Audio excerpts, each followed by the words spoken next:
And because the president is a compassionate person, he could see the pain in our family's eyes from not having Trevor with us, and he decided to do something about it.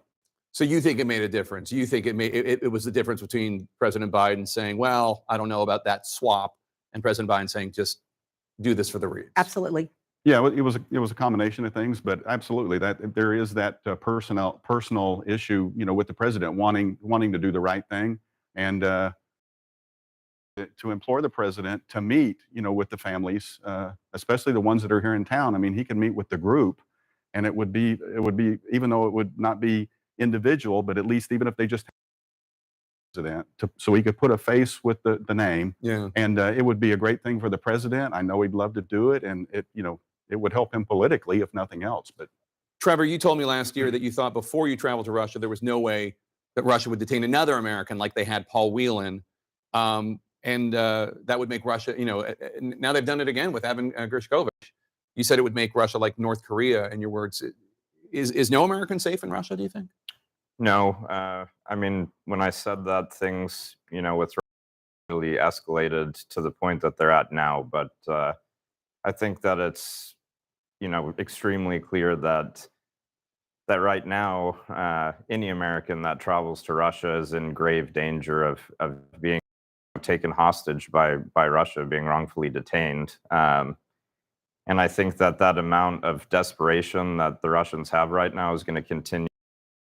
Eventually, maybe even diplomats are going to be at risk of that. So, well, we're going to continue to cover the story of all those Americans held and detained unfairly, unjustly abroad. And honestly, you three are all continue to do it. So thank you so much. Thank you for continuing to do it, because it means a lot to a lot of families. We couldn't have done what we did without people like you, Jeff. Well, so thank you. I'm just glad that you get to give him hugs and kisses. Yes, I do. Trevor, Joey, and Paula, so much. Come on. More expensive teriyaki rice bowl. Less expensive teriyaki rice bowl. Then why does this order cost more? Why do you have a scale? I'm a Libra.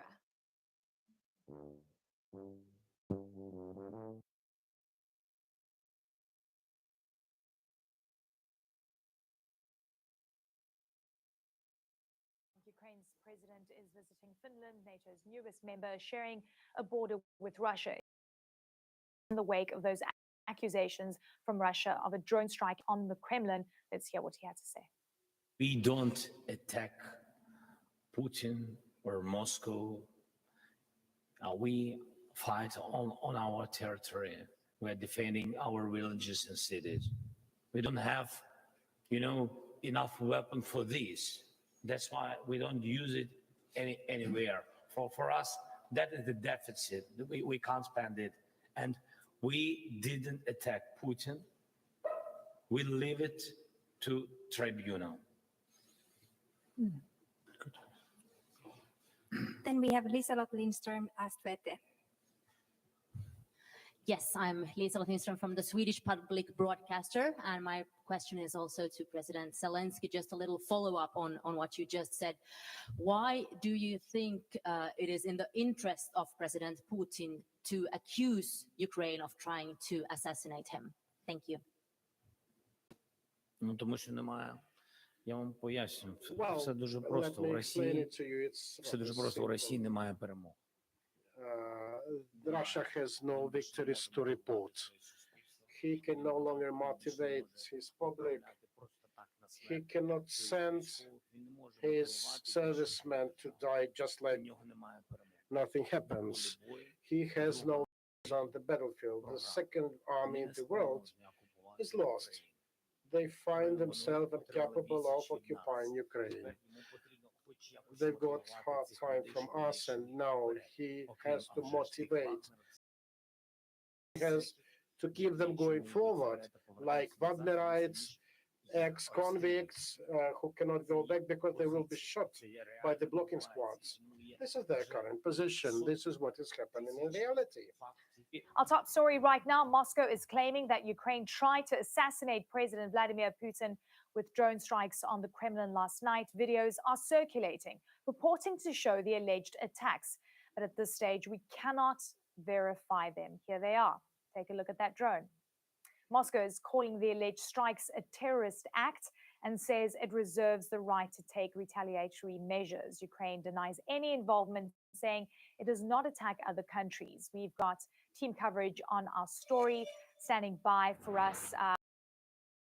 Information that Matthew Chance is with us from London, and we've got Nick Robertson as well in Eastern Ukraine. Great to have you both with me today.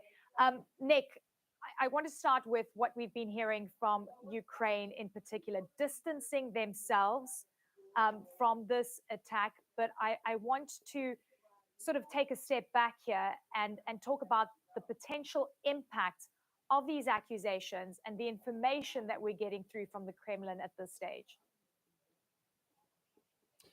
Typically, in the past, Kremlin has said things that it's then used to act upon, things that have proven not to be true, but have given them the pretext for an attack, a false flag operation. Ukraine appears concerned that this may be such an instance. They feel that perhaps the Kremlin will use what happened over the Kremlin with these two alleged incidents with drones, 16 minutes apart over the Kremlin last night, to use that as a pretext for some sort of attack on Ukraine. They're concerned because Russia has a track record of doing that. Ukraine says it is not connected to these drone incidents. It says it will use all means to on its own territory to defend its own territory. It describes Russia's claims that this was an assassination attempt on President Putin as part of Russian trickery that they suggest is the Kremlin trying to drive up support for the war in Ukraine ahead of the very important May Day celebrations outside the Kremlin on Red Square, very big annual celebrations on the 9th of May that celebrate and commemorate the huge loss of life, tens of millions of Russians who lost their lives during the Second World War. That this is the Kremlin, President Putin, trying to sort of build up support for that parade, for the war in Ukraine. Back and try and analyze the situation. It is a particularly tense situation because Russia is expecting the possibility of Ukrainian counteroffensive. And there have been, over the past couple of weeks, a noticeable uptick in the number of incidents that have targeted Russia's supply lines and ammunition and fuel depots inside of Russia, but near the borders with Ukraine. So when you take that picture in its totality, Ukraine, the fact that the Kremlin, whatever it was, to the level of an attempted assassination of President Putin, Russia's taken this up to the maximum level that it can. And that's what would cause the concern of how Russia may then use this incident for its own purposes. Matthew, you know, we have a video that we haven't been able to, but this is what Russian media is using right now. The Kremlin saying there was an assassination attempt on Vladimir Putin, the Ukrainians saying we're distancing ourselves from this. But the messaging, I guess, the underlying message to Russians is that the war has come to Russia. It has breached the Kremlin. Yeah, and that's why it's so extraordinary that if this is an operation, a sort of false flag operation that's been set up by the Russians, it's an extraordinarily risky one because it is reminding Russians that this war is very real and that it is coming back to bite them, as it were, right in the center of the capital. And the fact that this imagery is now on Russian television, being watched by millions of people around the country, is a remarkable sign of vulnerability and weakness on the part of the Kremlin. The fact that a drone or two drones could strike at the symbolic and political and geographical heart of the Russian state is an extraordinary moment, I think, that will really ram home to people around the country in Russia that this war is in a desperate situation. Now, in terms of what the Russian response will be, well, I mean, clearly the Russians are characterizing this as an assassination attempt against the Russian president, Vladimir Putin. I mean, and if it is real, by the way, then, you know, they have every right, I think, to take this extremely seriously. This is the presidential palace. This is where Vladimir Putin has an apartment, although he wasn't said to be there at the time. And it is where he works in the daytime. It's where his official offices are for the most part of the week. And so it is if it is a real attack, and the pictures look real to me, I have to say, then it is a huge coup on the part of whoever carried it out at striking at the Russian state. Now, in terms of who carried it out, the Ukrainians have distanced themselves from this. They often do distance themselves from attacks that take place inside the territory of the Russian Federation. There are partisan groups, Russians, who are active increasingly inside the country. And as Nick Robertson was, kind of listing there have been a number of attacks in the past week against railway infrastructure targets, against an oil storage facility in the south of the country as well, which are inside Russian territory. Now, some of these could have been carried out by Ukrainian secret services, presumably. Others could have been carried out by these partisan groups who are increasingly active and who are striking at various targets inside the Russian Federation, sometimes potentially with the assistance of elements of the Ukrainian state as well. The Ukrainians have been at pains to deny any involvement in any of these kinds of incidents. One of the reasons the Ukrainians are denying it so ferociously is that there has been an absolute red line drawn by its main sponsors in the West, particularly the United States, that it doesn't want to see Ukrainian attacks taking place inside the Russian Federation, inside the territory of Russia, in case that elicits a much more dramatic response from the Kremlin. Now, it was interesting to hear what Antony Blinken, the US Secretary of State, said a few moments ago when he was asked about the possibility of Ukraine striking at targets inside of Russia.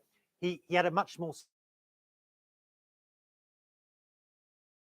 soft attitude how best to fight the war. That's a significant departure from ruling out any weapons being used to strike inside the Russian Federation. So it just looks like all these ways of sort of putting additional pressure on Russia as Ukraine prepares what is meant to be a spring offensive, but is quickly turning into a summer offensive to retake Ukrainian land inside their country from Russian occupation forces. And this drone strike on the Kremlin, if it's real, and if it's not made up by the Russians to kind of provide justification for some kind of attack inside Ukraine, then that's a further example of how that pressure is building.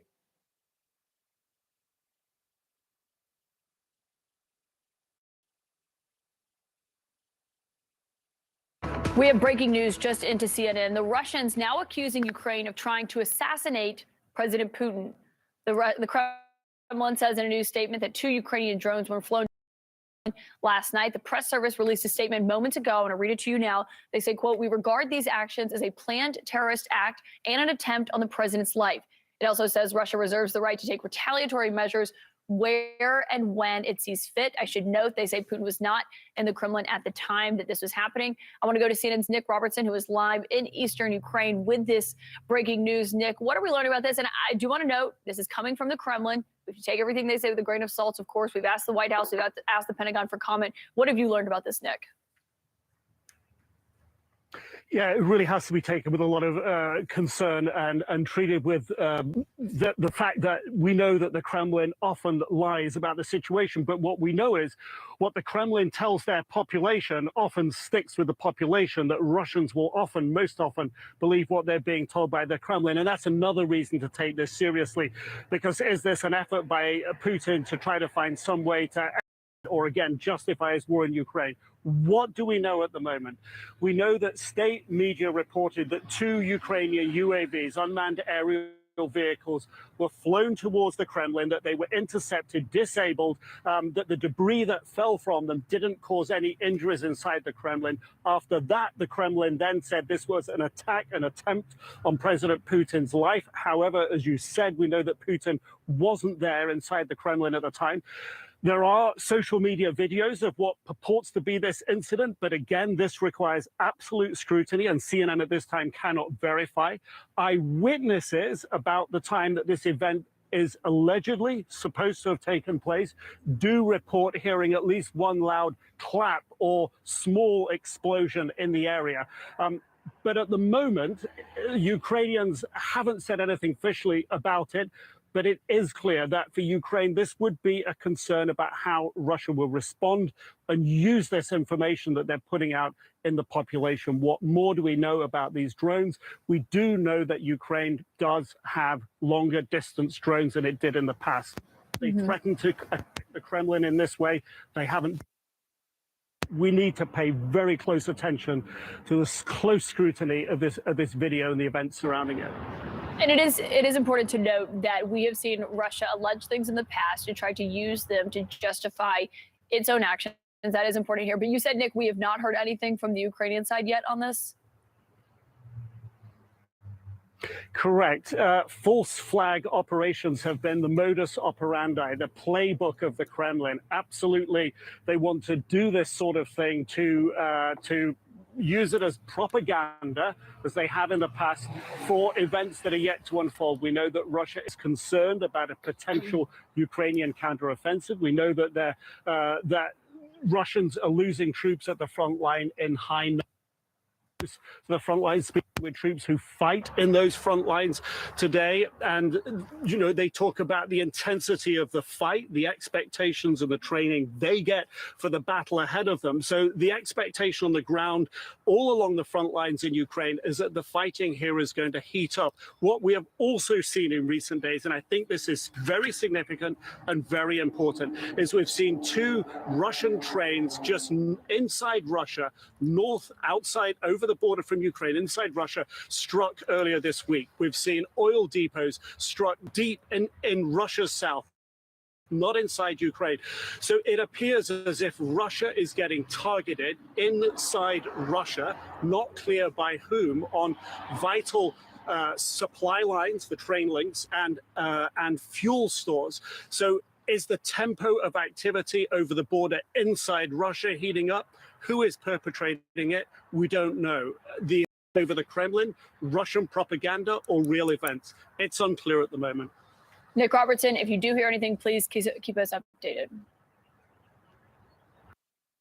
Hi, I'm Alexander Green, Chief Investment Strategist for the Oxford Club. And today I want to give you the name of 10 stocks that will give your portfolio outstanding profit potential and income as well. It might surprise you to learn that dividends and dividend growth have been responsible for 90% of U.S. equity returns over the last century. And these companies pay you to hold them. So no matter what the stock is doing, you'll get a regular quarterly income. That makes them a favorite of fiscally responsible investors. More risk-tolerant investors, however, prefer the outsized earnings power of small cap stocks. And these small companies have a lot of room to grow. This gives you exposure to potentially life-changing growth you won't find in large, more established companies. Small caps have a history of being some of the first stocks to move up in a new bull market because their size enables them to react, make changes, and return to profitability faster than large companies can. Imagine a large cap or mega cap company as an oil tanker and a small cap company as a speedboat. You can picture how much easier it would be for a speedboat to change course when faced with a looming iceberg or some other obstacle. And by combining the income power of dividends with the profit potential of a small cap stock, you gain exposure to both potentially life-changing gains and the security of regular income. So finding small cap companies that pay a dividend is no easy feat. Most small companies are pumping all their excess cash back into the business, leaving nothing left over for shareholders. There are, however, a rare few small cap jewels that offer dividends, and some yields are as high as double digits. So in our special report, the top 10 high-yielding dividend small cap stocks under $15, I'll give you everything you need to know about investing in small cap dividend stocks. What's more, we'll give you the ticker symbols to the 10 highest returning small cap dividend stocks on the market right now. Simply click the link below and enter your email address, and we'll send you a copy of the top 10 high yielding dividend small cap stocks under $15, absolutely free.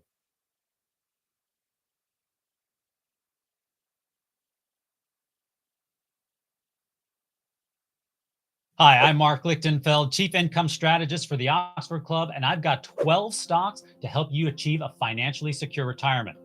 Are you ready for your golden years? I know, with the rise in cost of living and healthcare, that is not an easy question to answer. But what if I told you there was a way to boost your pre-retirement income and provide steady payouts during your retirement years? I'm talking about a way to earn a check every month without having to work or hustle or grind. That's right. Simply click the sign up link and enter your email, and I'll give you free access to my dividend income machine. The Dividend Income Machine is a specially designed dividend portfolio that provides you with dividend checks every month, no matter what's happening in the broader markets. There's no more random quarterly dividends and no more worrying about your dividends getting cut. In fact, with a Dividend Income Machine, you can expect a raise to your bonus income every year. This portfolio only holds stocks that have annually hiked their dividends for at least the last 25 years. To see how you can start earning an extra dividend check each month, click the sign up link and enter your email to get our special free report, The Dividend Income Machine. This free report includes a guide to earning a monthly dividend check, 12 stocks that will pay you dividends every month like clockwork, and a calendar outlining the exact amount you can expect to receive each month. Enter your email today and get instant access to the Dividend Income Machine, plus a free subscription to my newsletter, Wealthy Retirement, which is packed with daily insights on how to achieve your retirement goals. Click the sign up link and enter your email to get all this for free today. Don't delay. Next month's dividend payment is coming up soon.